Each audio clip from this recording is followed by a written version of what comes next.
Hey y'all, it's Dr. Know-It-All. The holidays are coming up, and as one of my students who is an ex-Marine weather forecaster told me a couple of months ago, actually, he said this was going to be a particularly cold winter, and it is feeling that way in Athens. No snow, but a lot of fog, and I think the temperature is about 2 degrees centigrade right now, so just above freezing. Anyway, that puts us in a perfect mood for a holiday update from Tesla 2025 update. This is, as far as I know, not rolling out yet, but it will be soon, and while we get a few nice little updates, some nice to have things like some snow and some Santa sleighs and stuff like that traditionally Tesla does around the holiday season, we're also going to get a couple of very, very useful updates. So let's take a look at this stuff. And we'll start with what I think is the most useful update right here, and that is Grok with navigation commands, which means that Grok is going to go from a novelty in your car. In other words, currently you can long press the microphone button on your Tesla vehicle and Grok will pop up and you can talk to it and do things like that. But up until now, it can't actually interact with your car and do anything useful, but things are just about to change. In response to my, and I'm sure everyone's requests, Grok will now be able to integrate with navigation and actually update destinations on your Tesla. I can't wait for this one, so we'll watch this video and then we'll talk about it. Hey Grok, I want to go on a tour of San Francisco. Can you take me to the Ferry Building, Pier 39, and Golden Gate Park?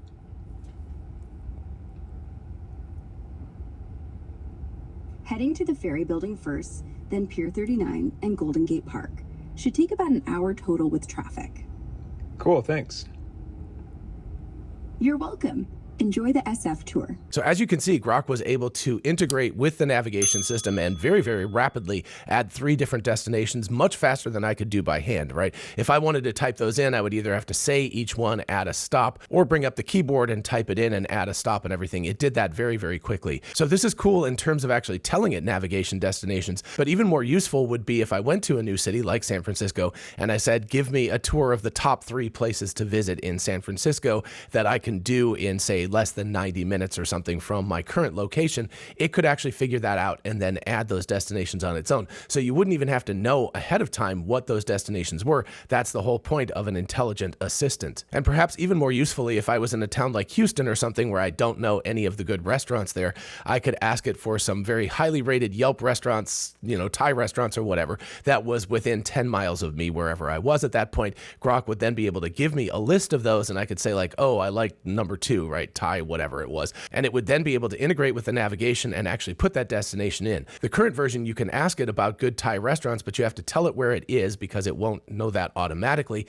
And then you also have to manually type it in afterwards, right? So if you find out that this particular restaurant is the one you want to go to, you then have to go through the step of adding it yourself. So this is going to be a major convenience that will be really, really cool to be able to have it more tightly integrated to do this navigation. And this is something that's relatively safe. I know Tesla, when they integrated Grok last summer, I think it was like late July or early August when they did this originally, they wanted to keep it very separated out from the car's internal navigation system, but it looks like they are confident enough now in Grok's responses and also probably have some sort of safety layers in there or something to keep it from doing anything really stupid. But the fact that it'll now be able to integrate directly with navigation is super, super cool. And by the way, in order to use this, you'll have to go to navigation and set Grok's personality to assistant, which I think I already have mine set to, but anyway, I will check prior to the update. Well, 2025 is almost over, and a lot of us are doing that thing where we tell ourselves, I'll start in January. New goals, new habits, new skills. Except most people don't actually start.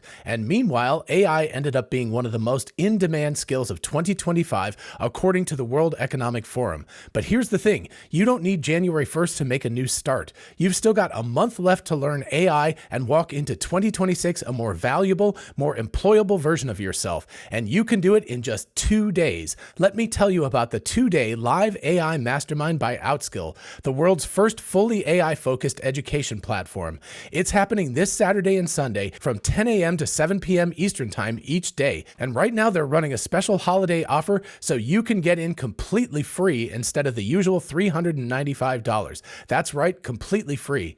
Outskill is rated 4.9 out of 5 on Trustpilot, and this 16-hour experience has already been taken by over 10 million professionals professionals across marketing, finance, engineering, and data, all mentored directly by AI experts from companies like Microsoft and NVIDIA.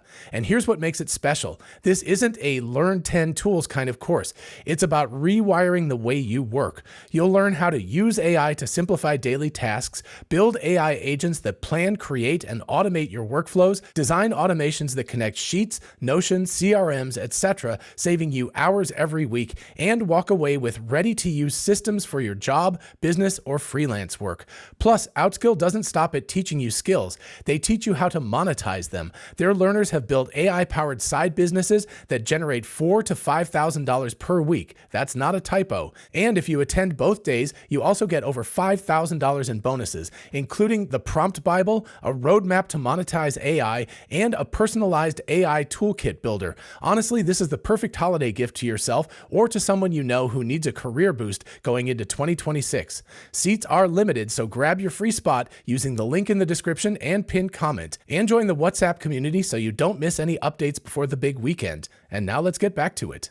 Then we get to a fun one. Obviously, you can use photo booth mode where you can take pictures and put goofy things like turn yourself into memes here or something along those lines. So that's obviously more of a fun one. But if you're that kind of person that likes to take selfies and put goofy things over your face and all of that kind of stuff, apparently Optimus is in there too. So that's cool. If you want Optimus in your car with you, then this is the mode for you. In a somewhat more useful update, dog mode will allow live activity here. So you'll be able to see your pet in the car. So you'll be able to see what your pet is up to while you're off shopping or getting lunch or whatever it is. And apparently all dogs like to go sit in the driver's seat when the owner is away. I think that's just a thing. Although our pug, I have to say, she generally just sleeps in the car. We have a little bed in the back seat and that's where she likes to sleep. But our husky, on the other hand, definitely will get in the front seat if we're not around. And now a super useful update, dashcam viewer update. So the dashcam now includes additional details such as speed, steering wheel angle, and self-driving state. So that will be really, really useful. If somebody cuts you off and you honk at them or something, if it's not even an accident or whatever, that will store that dash cam state for you for future reference. And when you download it off the USB stick, you will be able to see whether it was in full self-driving, whether you were driving instead, what the steering wheel angle was, whether you were pressing the brakes, all of that kind of stuff will be available. I guess what it's showing up here, right, is you're going 7 miles per hour, self-driving was engaged, and you were about to turn right, the right turn signal was on. And then I guess if the brake was pressed or the steering wheel was being turned or something, it would show that as well. So anyway, very useful if you just want to review things, and especially if there's an accident or something, if somebody hits you or something like that, you'll have a lot of information that you can give to the police to show them what was going on at that particular moment. And of course, given it's a holiday update, we have to have Santa mode. It adds festive snowmen, trees, a lock chime, and snow effects for a 3D visual treat. So we'll have to see what that looks like, but I'm assuming you'll be able to drive with like snow in the visualization. For a lot of folks in northern latitudes, that will probably reflect what's going on in the outside world. You'll get snow outside your window and snow on your screen. Next, we get a light show update, which has Jingle Rush, a new song. So we'll have to see how that works. That will be fun. And you can now control interior lighting and add display color and effects to create longer custom shows. So that's really, really cool. I'm sure Simon is chomping at the bit to get this update. We get some custom wraps and license plates, so that will be fun. And that's in Toy Box Paint Shop. And then we get navigation improvements. This is a big deal. I don't know ahead of time how particularly useful this will be, but I think it will be fairly useful. The biggest thing is it will show superchargers from sort of a bird's eye view. So you'll be able to see ahead of time which slots are open, which ones are taken, and more information about the supercharger destination before you even arrive. And other improvements include reordering your navigation favorites and setting your home or work by dropping a pin anywhere on the map. So that's really cool. I recall that my work destination was a little bit complicated to do because it's in a parking garage. And so it was complicated to tell the vehicle exactly where I wanted it to be. So for me, at least, that should be a nice improvement. I should be able to just drive to a parking place and then drop a pin and say that's where work is now. So hopefully that will be a little bit more accurate than the current version, which if I'm on full self-driving likes to take me around the entire parking deck and enter from the opposite end. So if this works properly, I'll be able to go into the correct entrance to the parking deck now. So that will be really good. And then also it will update so you can see suggested destinations based on your recent trips and habits while parked. So that's cool as well. And then, like I said, they have a supercharger site map now, so you can see a 3D view of select Tesla superchargers by tapping View Site Map. When navigating to a pilot location, there's not that many of them yet. I'll show you the other post in just a second. The site layout and live occupancy available, occupied down will be displayed upon arrival. So you can see what it looks like up here. And from Tesla charging, you can see that they say supercharger sitemaps are piloting at 18 sites. So there's only 18 of these at present that are available. It will obviously grow over time. With this latest update, you can now see 3D views of superchargers when navigating to them or by tapping View Sitemap. Sitemaps display supercharger layouts, nearby businesses, and live availability details. So you can see live availability. I'm not sure about the sites around it. I guess it shows Ranch Market over here. But anyway, you can see the overview of the site, which ones are available. I assume they would have like a red X or something like that if it was open but not functioning at the moment. And then, yeah, you can see there's this Ranch Market over here. There's not that much information yet, but I would assume if there was like a McDonald's or something like that, you'd be able to see that kind of stuff available right there. So that will improve your situational awareness as you arrive at a supercharger site, especially one that you're not used to. So that's very cool. Then we have a few that I think will be really, really useful. One is automatic HOV lane routing or high occupancy vehicle,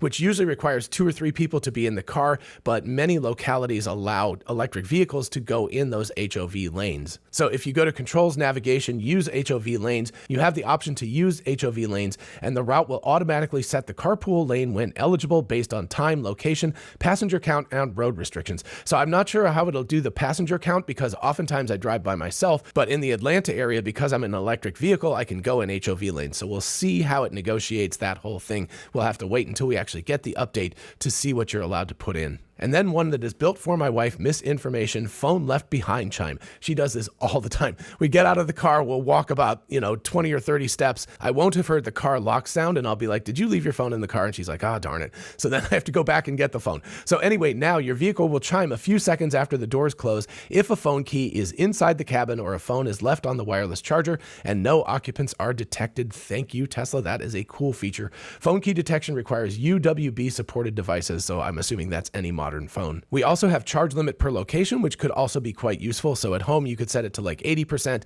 At a particular supercharger, or maybe at work, you could set it to 90%, something along those lines. So you can do it on a per location basis rather than just kind of a universal basis. So that will be very nice as well. And speaking of charging, while you're charging, you can apparently up your ISS docking skills using a simulator. So I actually can't wait for that. I'm looking forward to that. That'll be really fun. Orbital mechanics are really, really weird. You think you go to the left or up or something like that, and all of a sudden it does these weird things where it does multiple axes at once because, of course, you're going about 25,000 kilometers per hour in an orbit around a planet. So it's not nearly as straightforward as going, forward, backwards, sideways, all that kind of stuff. So that'll be really, really fun to play with while I'm at a supercharger. And then finally, a few other improvements. You've got wireless phone charging that you can enable or disable. So that's really interesting.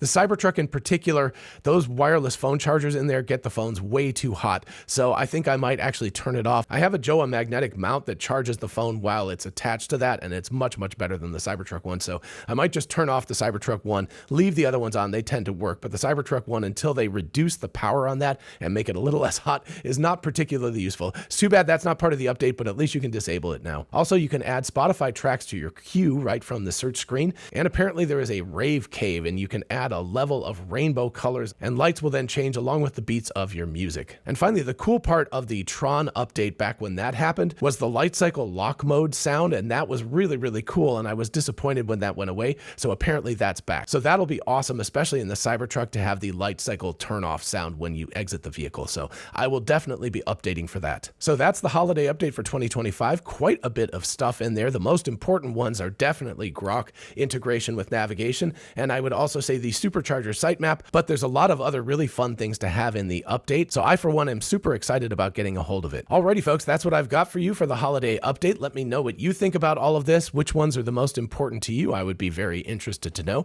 While you're down there, if you don't mind liking the video, it really helps other people to find it. And of course, consider subscribing for more of this kind of content. And finally, a big thanks once again to Outskill for sponsoring today's video. Be sure to check out the link in the description to get your free ticket to this weekend's AI Mastermind, and I will see you in the next video. Bye-bye.